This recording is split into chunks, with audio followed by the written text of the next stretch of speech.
بسم الله الرحمن الرحيم الحمد لله رب العالمين والصلاة والسلام على سيد الأنبياء والمرسلين وعلى آله وصحبه أجمعين أما بعد.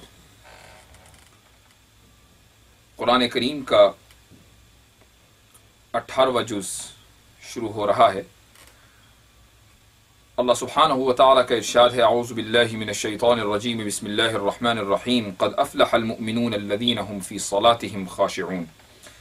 یہ سورۃ المؤمنون ہے اور اس کی جو وجہ تسمیہ ہے، یعنی جس بنیاد پر اس سورت کا نام سورۃ المؤمنون رکھا ہے، اس کی وجہ یہ ہے کہ اللہ سبحانہ وتعالی نے اس سورت کے آغاز ہی میں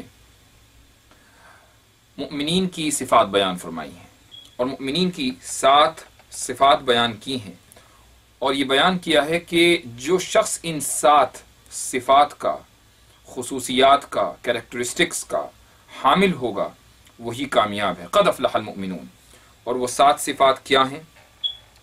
سب سے پہلی صفت یہ ہے کہ الذین هم فی صلاتهم خاشعون، کہ جو لوگ اپنی نمازوں کے اندر خشوع اور خضوع اختیار کرتے ہیں. دوسری صفت یہ ہے کہ والذین هم عن اللغو معرضون، کہ جو لوگ لغو باتوں سے اعراض کرتے ہیں، احتراز کرتے ہیں، بچتے ہیں. اور کتنی کثیر تعداد ہے مسلمانوں کی جو اس صفت سے خالی ہے. اللہ سبحانہ وتعالی نے جس صفت کی بنیاد پر کامیابی کی ضمانت دی ہے، وہ صفت ایک بڑی تعداد کے اندر مسلمانوں میں یہ مفقود ہے. والذین هم عن اللغو معرضون. کتنے ہی مسلمان بہن اور بھائی ہیں جو لغو باتوں کے اندر، لایانی باتوں کے اندر، جن کا ان سے کوئی تعلق نہیں ہوتا، جو دوسروں سے متعلق ہوتی ہیں، وہ اس کے اندر اپنا وقت برباد کرتے ہیں. یہ دوسری صفت ہے. اور تیسری صفت ہے والذین هم للزکاة فاعلون، کہ جو لوگ زکوٰۃ دینے والے ہیں. والذین، چوتھی صفت، والذین هم لفروجهم حافظون، کہ جو لوگ اپنی شرمگاہوں کی حفاظت کرنے والے ہیں. اور 5ویں صفت اللہ سبحانہ وتعالی فرماتے ہیں آگے 2-3 آیتوں کے بعد، یہ آیت نمبر 8 ہے، والذین هم لاماناتهم وعهدهم راعون. اس کے اندر 5ویں اور 6ٹھی صفت بیان کی ہے کہ جو لوگ اپنی امانتوں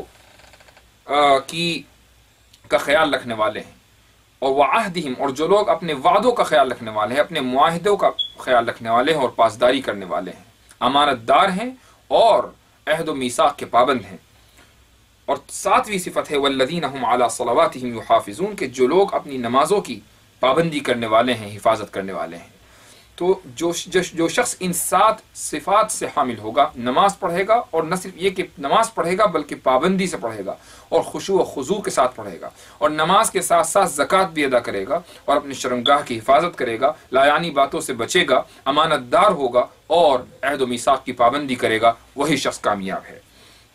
اس کے بعد اللہ سبحانہ وتعالی نے ایسے لوگوں کے بارے میں فرمایا کہ اولئک هم الوارثون الذین یرثون الفردوس، کہ یہی لوگ ہیں جو جنت کے وارث بنیں گے، یہی لوگ ہیں جو جنت کے حقدار ہیں، جنت کے مستحق ہیں.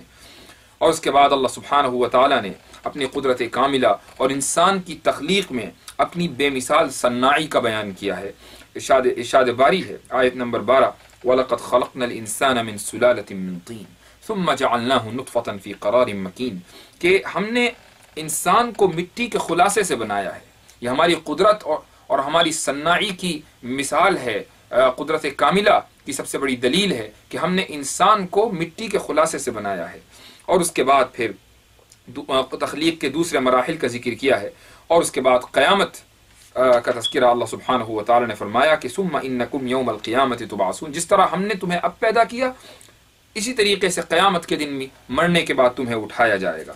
اور آگے چل کر اللہ سبحانہ وتعالی نے زمین و آسمان کی ذکر کیا کہ زمین و آسمان کی تخلیق، پانی کا نزول، پھلوں کا اور میووں کے باغات، حیوانات کی تخلیق، اور اسی طریقے سے وہ حیوانات جن کا تم دودھ پیتے ہو یا جن کا تم گوشت کھاتے ہو. یہ ساری چیزیں اللہ سبحانہ وتعالی کی نشانیاں ہیں اور اللہ سبحانہ وتعالی کی تخلیق اور قدرت کی سب سے بڑی دلیل ہیں.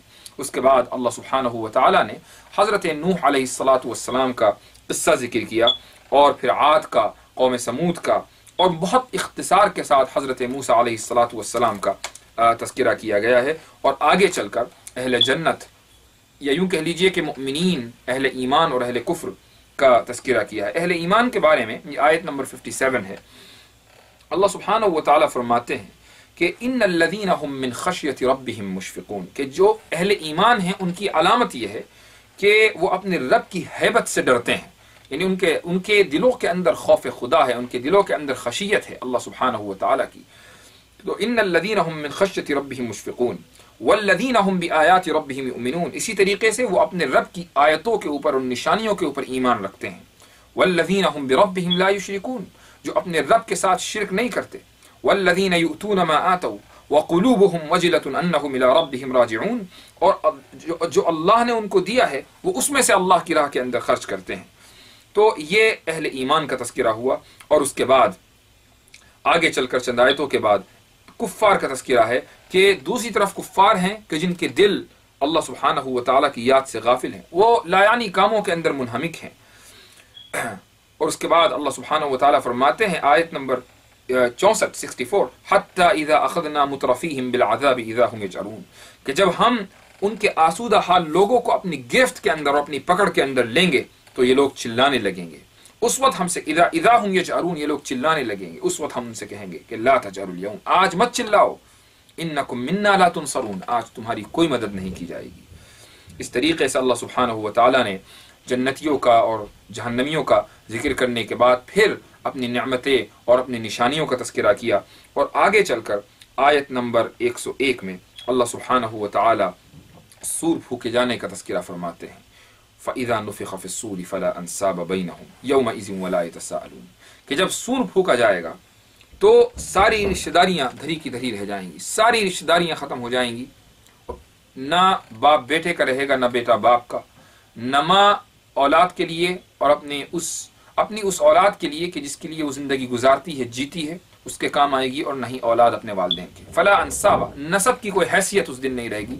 ہر ایک آدمی نفسی نفسی کے لیے فکر مند ہوگا. لہٰذا اس دن تو صرف ایک معیار اور ایک پیمانہ کام آئے گا، اور وہ پیمانہ کیا ہے کہ فمن ثقلت موازینہ فاولئک هم المفلحون، کہ جن کی ترازو کے پلڑے جن کے بھاری ہو گئے وہی کامیاب ہیں، اور جن کی ترازو کے پلڑے ہلکے رہ گئے ومن خفت موازینہ فاولئک الذین خسروا انفسهم فی جہنم خالدون، یہ لوگ نقصان میں ہیں اور ہمیشہ ہمیشہ کے لیے جہنم کا ایندھن بنیں گے. آگے چل کر اللہ سبحانہ و تعالیٰ فرماتے ہیں کہ جب لوگوں سے اللہ عز و جل سوال کریں گے کہ تم کتنے دن دنیا کے اندر رہے، قال کم لبثتم فی الارض عدد السنین، کتنے دن رہے، کتنے سال رہے. لوگ یہ کہیں گے لبثنا یوما او بعض یوم فاسأل العادین، کہ ہم یہ تو ایک دن یا ایک دن سے بھی کچھ کم ہم رہے ہیں اے اللہ، اور اگر ہماری بات پر یقین نہ آئے فاسأل العادین، تو جو لوگ شمار کرنے والے ہیں ان سے پوچھ لیجئے. اللہ سبحانہ و تعالیٰ فرماتے ہیں کہ إِن لَبِثْتُمْ إِلَّا قَلِيلًا لَوْ أَنَّكُمْ كُنْتُمْ تَعْلَمُونَ، کہ تم واقعی بہت کم رہے ہو، تم واقعی بہت کم رہے ہو، کاش کہ تم نے جان لیا ہوتا، یعنی تم نے دنیا کی زندگی کے اندر یہ ادراک کر لیا ہوتا کہ یہ زندگی کتنی مختصر ہے. اس لیے کہ ایک تو اختصار دو طرح کا ہوتا ہے. ایک تو یہ کہ ہمیں پہلے سے معلوم ہے کہ 1 منٹ بہت مختصر ہے، بہت مختصر مدت ہے، تو ظاہر ہے کہ ہم چاہے جتنی بھی کوشش کر لیں وہ منٹ آئے گا اور اپنے وقت کے اوپر آئے گا اور ختم ہو جائے گا. تو ایک تو صورت یہ ہے اختصار کی، اور دوسری صورت اختصار کی یہ ہے کہ ہمیں کچھ نہیں معلوم اور اچانک وہ مومنٹ، وہ لمحہ، وہ وقت ختم ہو جاتا ہے. تو یہ ممکن ہے کہ کوئی آدمی بہت عرصے رہے، زندہ رہے، لیکن اچانک اس کو پہلے سے معلوم نہیں ہوتا کہ مجھے کب مرنا ہے اور اپنے رب کے حضور میں پیش ہونا ہے. وہ اچانک مر جاتا ہے، اس کی زندگی ختم ہو جاتی ہے، کوئی اس کی موت کے لیے کوئی پلاننگ نہیں ہوتی، کوئی تیاری نہیں ہوتی. اس اعتبار سے اس کی جو زندگی ہے یہ بہت مختصر ہے. اور اسی طریقے سے اگر ایک آدمی 100 سال بھی جیے، جب وہ اپنی عمر کے 100ویں منزل پر ہوتا ہے، اس سے پوچھا جاتا ہے کہ تم اتنی لمبی زندگی تم نے جی ہے، وہ کہتا ہے کہ کہاں، ایسا لگتا ہے بھی کل ہی کی بات ہے کہ میں ایک چھوٹا سا بچہ تھا، جوان تھا. تو یہ جو اختصار ہے اس کو اس آیت کے اندر بیان کیا گیا ہے کہ ہر انسان کو ہمیشہ اپنی موت کے لیے تیار رہنا چاہیے. اللہ سبحانہ و تعالی ہمیں توفیق دے کہ ہم ان نصیحتوں کے اوپر، قرآن کریم کی اس ایڈوائس کے اوپر عمل کریں اور ایمان لائیں. آگے چل کر سورۃ النور شروع ہوتی ہے. یہ سورۃ النور بہت اہم سورت ہے اور قرآن کریم کے اور شریعت کے بہت سے احکامات پر مشتمل ہے. ایسے احکامات جن کا تعلق معاشرے سے، جن کا تعلق اخلاق سے، جن کا تعلق خاندانی زندگی سے اور اس طریقے کے دیگر احکامات پر مشتمل یہ صورت ہے۔ اللہ سبحانہ و تعالیٰ نے سب سے پہلے تو اس صورت کے اندر زنا کے احکام بیان کیے ہیں کہ زانیہ عورت اور زانی مرد ان دونوں کی سزا یہ ہے اگر یہ شادی شدہ نہ ہوں کہ ان کو 100 کوڑے مارے جائیں۔ اور اللہ سبحانہ و تعالیٰ نے یہ بھی ارشاد فرما دیا اس آیت میں، آیت نمبر 2 میں، کہ وَلَا تَأْخُذْكُمْ بِهِمَا رَأْفَةٌ فِي دِينِ اللَّهِ، کہ یہ 100 کوڑے مارنا یہ اللہ کے دین کی اقامت ہے، یعنی اس طریقے سے اللہ سبحانہ و تعالیٰ کا دین قائم ہوگا اور اس کی حدود مضبوط ہوں گی۔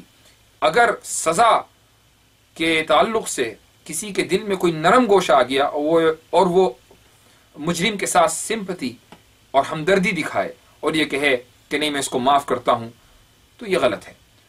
انہوں نے اللہ کی حدود کو توڑا ہے، لہٰذا اللہ کا قانون ان کے اوپر نافذ ہونا چاہیے۔ یہ اس آیت کا مطلب ہے۔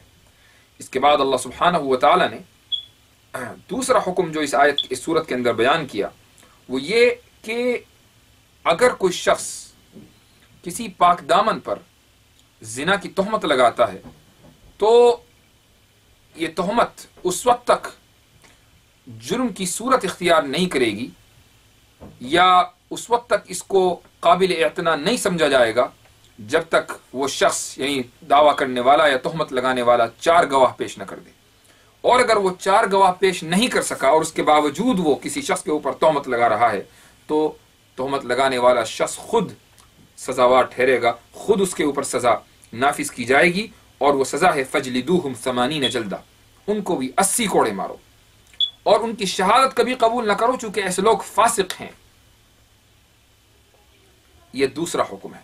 تیسرا حکم ہے میاں بیوی کے تعلق سے کہ اگر کوئی شخص اپنی بیوی کے اوپر تہمت لگاتا ہے، الزام لگاتا ہے کہ یہ زنا کے اندر ملوث ہے، اور صورتحال یہ ہے کہ اس کے پاس چار گواہ نہیں ہیں، اور ظاہر ہے کہ ایسی صورت شوہر کے لیے بہت ہی مشکل ہے کہ وہ یہ جانتا ہے کہ اس کی بیوی زنا کے اندر ملوث ہے اور گواہ اس کے پاس نہیں ہے، تو آخر اس کے ساتھ زندگی گزارے تو کس طرح گزارے؟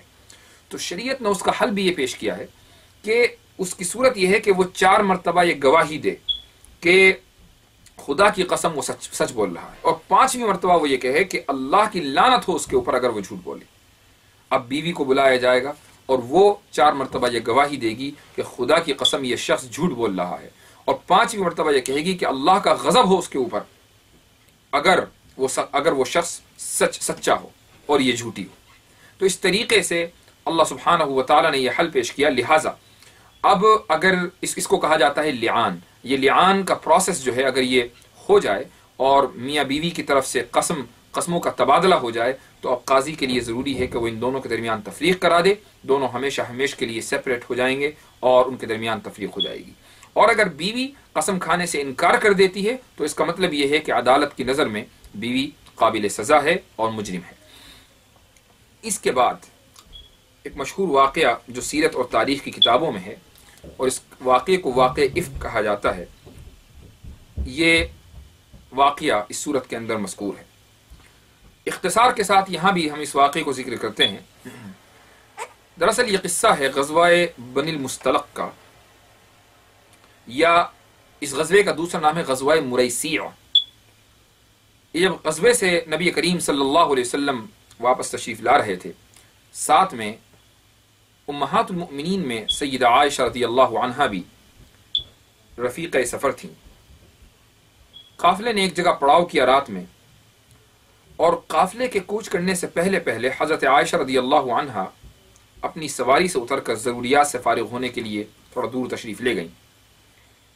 جو ہودج تھا، ہودج کا مطلب یہ ہے کہ وہ جو ایک لکڑی کا بنا ہوا ایک اسٹرکچر ہوتا ہے جو اونٹ کے کمر پر رکھ دیا جاتا ہے، پیٹھ پر رکھ دیا جاتا ہے، جس پر چاروں طرف پردے پڑے ہوتے ہیں، تو وہ ہودج اونٹ کی پیٹھ پر رکھا ہوا تھا، اور لوگ یہ سمجھے کہ سیدہ عائشہ رضی اللہ عنہا اس میں سوار ہیں، اور آپ صلی اللہ علیہ وسلم نے قافلے کو کوچ کرنے کی اجازت دے دی اور قافلہ نکل چلا۔ حضرت عائشہ رضی اللہ عنہا تشریف لائیں تو دیکھتی ہیں کہ قافلہ جا چکا ہے، انہوں نے اپنی کمال دانشمندی اور ہوشمندی کا ثبوت دیا.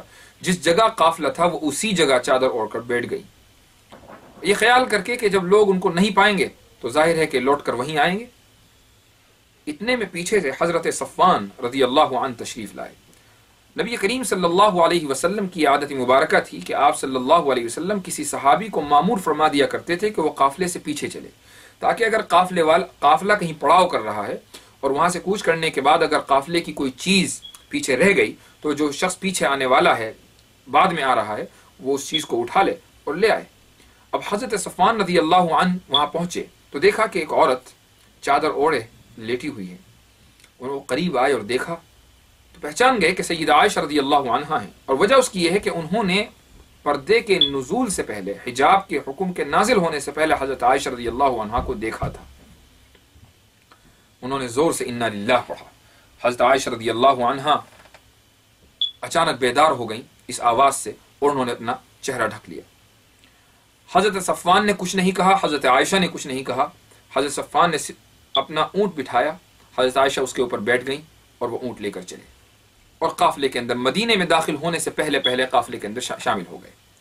منافقین نے جب یہ دیکھا کہ صفوان رضی اللہ عنہ اونٹ پر حضرت عائشہ کو بٹھا کر لا رہے ہیں تو اپنی عادت سے مجبور ہو کر انہوں نے الٹی سیدھی باتیں سیدہ عائشہ رضی اللہ عنہا کے تعلق سے کہیں. اور کچھ سادہ لوح قسم کے مسلمان بھی اس پروپیگنڈے سے متاثر ہو گئے اور اس طریقے کی یہ افواہیں مدینے میں 1 مہینے تک گردش کرتی رہیں. حضرت عائشہ رضی اللہ تعالی عنہا کی پاک دامنی اور برات کے اوپر اور ان کی عفت اور عصمت کے اوپر منافقین اعتراض کرتے رہے. نبی کریم صلی اللہ علیہ وسلم بھی اس عرصے میں بڑی ذہنی اذیت کے اندر مبتلا تھے، کچھ کہہ نہیں پا رہے تھے.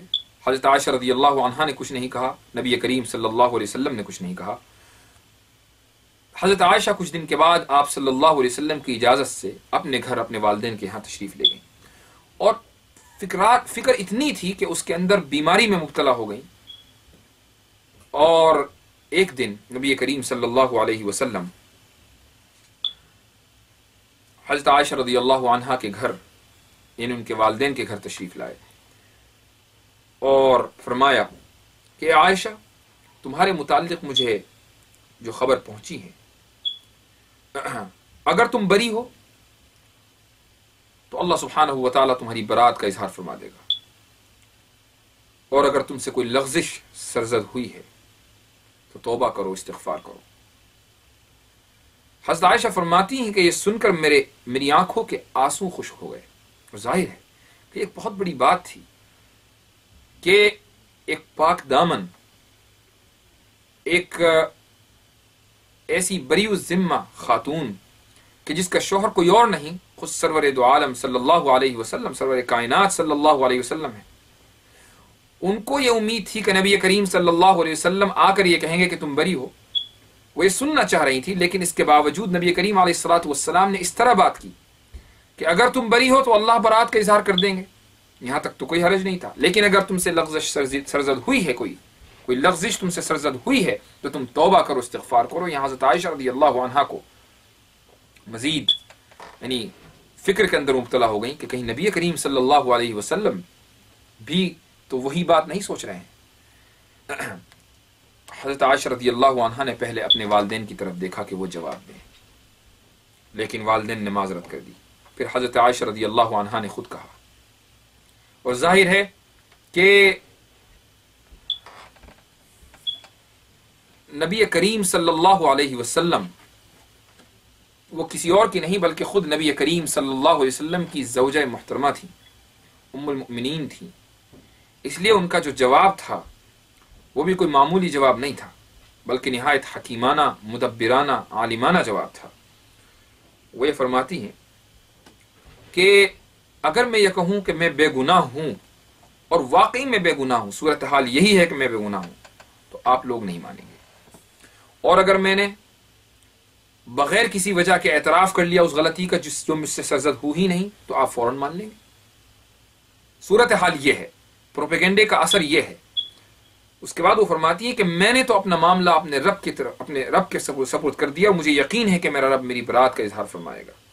اور اس کے بعد انہوں نے یہ کہا، اور عجیب انداز کے اندر انہوں نے یہ بات کہی، بڑی مدبرانہ اور حکیمانہ، کہ اپنے معاملے میں مجھے قرآن کریم میں صرف ایک مثال ملتی ہے، جب حضرت یعقوب علیہ السلام نے اپنے بیٹوں کی غلط بات سن کر ایک بات کہی تھی، وہ تھی فصبر جمیل، کہ میں تو صبر جمیل اختیار کرتا ہوں، بس میں بھی صبر جمیل اختیار کرتی ہوں اللہ کے رسول، اور یہ کہہ کر وہ دوسری طرف چلی گئیں اور کروٹ لے کر لیٹ گئی، منہ انہوں نے دوسری طرف کر لیا۔ نبی کریم صلی اللہ علیہ وسلم پر فوراً وحی کے آثار شروع ہوئے، اور والدین جو تھے حضرت ابوبکر رضی اللہ عنہ اور ان کی اہلیہ، یہ دونوں دم بخود تھے کہ پتہ نہیں اللہ سبحانہ و تعالیٰ کیا حکم نازل کریں۔ گو کہ اپنی بیٹی پر وہ اعتبار رکھتے تھے، لیکن ظاہر سی بات ہے کہ صورتحال کے گواہ اور عینی شاہد تو وہ نہیں تھے، لیکن حضرت عائشہ رضی اللہ عنہا بڑی مطمئن تھی، انہیں معلوم تھا کہ میں بری ہوں، اللہ سبحانہ و تعالیٰ میری برات کا ہی اظہار کریں گے، لیکن توقع ان کو بھی نہیں تھی کہ اللہ سبحانہ و تعالیٰ پوری 10 آیتیں ان کی برات کے تعلق سے نازل فرمائیں گے۔ یہ ایک شان ہے ام المؤمنین رضی اللہ عنہا کی۔ جو لوگ حضرت عائشہ رضی اللہ عنہا کو برا بھلا کہتے ہیں، ان پر تبرہ کرتے ہیں، ان پر تہمتیں لگاتے ہیں، اور حریم نبوت کی چادر کو میلا کرنے کی کوشش کرتے ہیں، وہ قرآن کریم کی عنایتوں کو غور سے پڑھیں، وہ قرآن کریم کی عنایتوں کو غور سے پڑھیں کہ جس کی برات اللہ سبحانہ و تعالی نے کر دی، اس کی چادر کو میلا کیسے کیا جا سکتا ہے۔ اب یہ آیت نازل ہوئی، نبی کریم صلی اللہ علیہ وسلم بے حد خوش تھے، آپ نے ہنستے ہوئے جو پہلی بات ارشاد فرمائی ہوئی تھی کہ مبارک ہو عائشہ، اللہ سبحانہ و تعالی نے تمہاری برات کا اظہار کر دیا۔ اور اس کے بعد سورہ نور کی یہ 10 آیتیں نبی کریم صلی اللہ علیہ وسلم نے تلاوت فرمائی۔ اس صورت میں حضرت عائشہ رضی اللہ عنہا کی نہ صرف یہ کہ برات کی گئی ہے، بلکہ یہ بھی بتایا گیا ہے کہ اے لوگوں، تم تہمتوں کے اوپر یقین نہ کر لیا کرو، اور آگے یہ بھی ہدایت دی گئی کہ اسلامی معاشرے کا اسلامی معاشرے کی جو بنیاد ہے وہ حسن ظن پر ہونی چاہیے۔ لولا اذ سمعتموه ظن المؤمنون والمؤمنات بانفسهم خيرا وقالوا هذا افك مبين، آیت نمبر 12، کہ جب مؤمنین نے یہ بات سنی تو ان کو پہلے ہی کہہ دینا چاہیے تھا کہ یہ بہتان ہے۔ حسن ظن کی بنیاد پر، اسلامی معاشرے کی بنیاد حسن ظن پر ہونی چاہیے۔ اور یہ بھی ہدایت دی گئی کہ جب تک کسی کے خلاف کوئی ثبوت نہ ہو اس وقت تک کہ وہ بے گناہ ہے۔ یہ ہے اسلام کا حسین پیغام اور اس کا قانون۔ بہت سے ملکوں کے اندر جو سول لا ہے، اس کی ایک شق یہ ہے کہ you are guilty until you are proven innocent, کہ آپ اس وقت تک گلٹی ہیں، آپ اس وقت تک مجرم ہیں جب تک کہ آپ کو معصوم ثابت نہ کر دیا جائے۔ قرآن کریم یہ کہتا ہے کہ آپ اس وقت تک معصوم ہیں جب تک کہ آپ کو مجرم ثابت نہ کر دیا جائے۔ کتنا بڑا فرق ہے۔ یہ ہے اس لیے کہا جاتا ہے کہ اسلام انسانیت کے لیے ہے، اسلام کا مقصد امن ہے اور امان ہے، پیس ہے۔ کیوں؟ اس لیے کہ جن لوگوں کے اوپر الزام ہے، اسلام ان کو بھی مجرم ماننے کے لیے تیار نہیں ہے جب تک کہ وہ جرم ثابت نہ ہو جائے۔ تو اس واقعے سے اللہ سبحانہ و تعالی نے حضرت عائشہ رضی اللہ عنہا کی برات کا اظہار کیا، اور آگے اسی کی مناسبت سے آیت نمبر 27 میں دوسرے احکام بھی دیے گئے ہیں۔ مثلا تو اے لوگو، تم دوسروں کے گھروں میں بے تکلف نہ گھسو، بلکہ پہلے تم اجازت حاصل کر لو۔ ارشاد باری ہے آیت نمبر 27، یا ایھا الذین آمنوا لا تدخلوا بیوتا غیر بیوتکم حتی تستأنسوا، جب تک کہ اے لوگو، اے ایمان والو، تم اپنے گھروں کے علاوہ دوسرے گھروں میں بغیر اجازت کے داخل نہ ہو جب تک کہ تم اجازت حاصل نہ کر لو۔ اور پھر آگے چل کر چند آیتوں کے بعد جو پردے کے احکامات ہیں کہ ایک عورت کو اور ایک مرد کو کس طرح رہنا چاہیے، یہ حکم دیا گیا۔ آیت نمبر 30 میں ارشاد باری ہے، قل للمؤمنین یغضوا من ابصارہم، مؤمنین کو کہہ دیجئے اے نبی کہ اپنی نگاہیں نیچی رکھیں، اور مؤمنات کو کہہ دیجئے کہ اپنی نگاہیں نیچی رکھیں، اپنی شرمگاہوں کی حفاظت کریں، اپنی زینت کا اظہار نہ کریں سوائے ان رشتوں کے جن کا عنایت کے اندر ذکر کیا گیا ہے، جیسے اپنے والدین ہیں، اپنے شوہر ہیں، اپنے بیٹے ہیں۔ اور اسی طریقے سے آگے آیت نمبر 32 کے اندر یہ ارشاد فرمایا کہ نکاح کا چلن ہونا چاہیے، نکاح عام ہونا چاہیے، معاشرے کے اندر کوئی بے نکاح نہ رہے، کوئی بغیر شادی کے نہ رہے۔ وَأَنكِحُوا الْأَيَامَ مِنكُمْ وَالصَّالِحِينَ مِنْ عِبَادِكُمْ وَإِمَائِكُمْ، حتیٰ کہ جو غلام باندی ہیں ان کا بھی نکاح ہونا چاہیے۔ اس آیت کے اندر اسی کا تذکرہ کیا گیا ہے، اور پھر آگے چل کر آیت نمبر 57 میں اسی موضوع کی مناسبت سے یہ بیان کیا گیا ہے کہ اوقات خلوت میں نابالغ بچوں اور جو گھریلو ملازم اور ملازمائیں ہیں ان کے لیے قاعدہ ہے کہ جو خلوت کے اوقات ہیں، اور وہ 3 اوقات ہیں، یہ آیت نمبر 57 ہے، 58 ہے، یا ایھا الذین آمنوا لیستأذنکم الذین ملکت ایمانکم والذین لم یبلغوا الحلم منکم 3 مرات، کہ جو تمہارے ملازمین ہیں اور جو نابالغ ہیں وہ اجازت طلب کریں تم سے 3 اوقات کے اندر، چونکہ 3 اوقات خلوت کے اوقات ہیں، انسان ان اوقات کے اندر کسی بھی حالت میں ہو سکتا ہے، اور یہی حکم اولاد کا بھی ہے کہ جب وہ اپنے والدین کے پاس جائے۔ وہ 3 اوقات کیا ہیں؟ من قبل صلاۃ الفجر، ایک تو وقت ہے صبح کا، ایک دوپہر کا، اور ایک رات کا۔ ان 3 اوقات کے اندر، چونکہ یہ 3 فجر کی نماز سے پہلے، چونکہ یہ خلوت کے اوقات ہیں، انسان اس وقت میں کسی بھی حالت اور صورت میں ہو سکتا ہے، اس لیے یہ تاکید کی گئی کہ چھوٹے بچے جو نابالغ ہیں وہ بھی اجازت لے کر ہی کمروں کے اندر داخل ہوں۔ اور پھر اس کے بعد بوڑھی عورتوں کے بارے میں بیان کیا گیا کہ والقواعد من النساء اللاتي لا يرجون نکاحا، آیت نمبر 60 ہے، کہ جو بوڑھی خواتین ہیں جن کو نکاح ہونے کی اب کوئی امید نہیں ہے، تو اب اگر وہ بے پردہ کسی کے سامنے آ رہی ہیں تو کوئی حرج کی بات نہیں ہے، لیکن اس کا مطلب یہ نہیں ہے کہ وہ زینت اختیار کرتی پھریں اور اپنا بناؤ سنگار کرتی پھریں، یہ ان کو حق نہیں۔ اور آگے چل کر پھر مزید کچھ احکام بیان کیے کہ نابینا، لنگڑے، لولے اور بیمار، ان لوگوں کے لیے حکم یہ ہے کہ اگر یہ کسی کے یہاں سے کچھ لے کر کھا لیں تو اس کو خیانت اور چوری نہیں سمجھا جائے گا۔